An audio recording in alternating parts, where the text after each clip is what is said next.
ఇక GO number 3తో ఉద్యోగాల్లో ఆడబిడ్డలకు రేవంత్ సర్కార్ అన్యాయం చేస్తుంది అన్నారు బీఆర్ఎస్ ఎమ్మెల్సీ కల్వకుంట్ల కవిత. ఓటుకు నోటు కేసులో మీరు అప్పీల్ చేసుకోరా? మరి జీవో 3పై హైకోర్టు నిర్ణయాన్ని ఎందుకు సవాల్ చేయడం లేదు అన్నారు. ఆడబిడ్డలకు జరుగుతున్న అన్యాయంపై ఉమెన్స్ డే రోజు నిరసన తెలిపేందుకు ఇందిరా పార్క్ ధర్నా చౌక్లో అనుమతి ఇవ్వటం లేదు అన్నారు కవిత. ప్రభుత్వం అనుమతిచ్చినా ఇవ్వకున్నా తమ నిరసన ఆగదు, పోరాటం ఆగదు అని తెలిపారు. ప్రభుత్వంలో కొత్తగా వచ్చినటువంటి ముఖ్యమంత్రి రేవంత్ రెడ్డి గారు తరతరాలు మన ఆడబిడ్డలకు నష్టం జరిగేటటువంటి చర్యలు చేపట్టినారు కాబట్టి దానికి నిరసన వ్యక్తం చేస్తూ ఆడబిడ్డలకు ప్రభుత్వ ఉద్యోగ అవకాశాల్లో, ప్రభుత్వ విద్యా సంస్థల్లో వచ్చేటటువంటి అవకాశాల్లో జరిగేటటువంటి నష్టాన్ని వివరించి ప్రజలకు చెప్పాలనే ఉద్దేశంతో భారత్ జాగృతి తరఫున రేపు ఇందిరా పార్క్ దగ్గర ధర్నా కోసం మేము పర్మిషన్కి అప్లై చేసుకోవడం జరిగింది. ప్రభుత్వం నుంచి ఇంతవరకు అయితే మాకు పర్మిషన్ రాలేదు.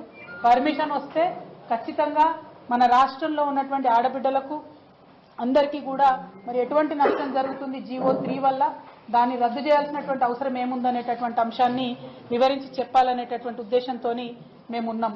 మరి జీవో 3 అనేటటువంటిది మహిళలకు వచ్చేటటువంటి 33% ఉద్యోగ అవకాశాలను ప్రభుత్వ ఉద్యోగాల్లో దెబ్బతీసేటటువంటి అంశం.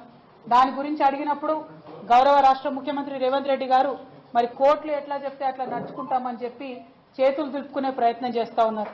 మేము అడుగుతా ఉన్నాం, అయ్యా ముఖ్యమంత్రి గారు, మీ ఓటుకు నోటు కేసు కూడా మరి కోర్టులు ఎట్లా చెప్తే అట్లా ఒప్పుకొని మీరు వదిలేస్తారా? ఆడబిడ్డల విషయంలో ఇంత అన్యాయం ఎందుకు?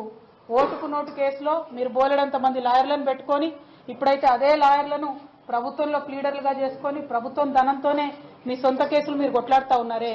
మరి ఆడబిడ్డల కోసం కేసీఆర్ గారు సంవత్సర కాలం కొట్లాడినటువంటి కేసుని మీరు అధికారంలోకి రాగానే ఆఘమేఘాల మీద వెనక్కి తీసుకొని కొత్త జీవోని ఎందుకు ఇచ్చినారు? ఎందుకు తరతరాలుగా మా ఆడబిడ్డలు నష్టం జరిగే విధంగా మీరు ఈ నిర్ణయం తీసుకున్నారు? ప్రభుత్వం నుండి నిన్న ఒక చిన్న రిజైండర్ ఇచ్చి వదిలేసినారు. కానీ ప్రభుత్వ సంస్థ చెప్పినట్టుగా women and child welfare department చెప్పినట్టుగా అంత ఈజీ అంశం కాదది.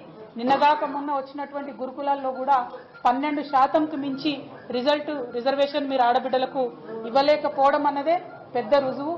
జీవో 3 అనేటటువంటిది తీరని నష్టం ఆడబిడ్డలకు చేస్తుంది కాబట్టి దాన్ని తక్షణమే వెనక్కి తీసుకోవాలనే డిమాండ్ని మేము చేస్తూ ఉన్నాం. తెలంగాణ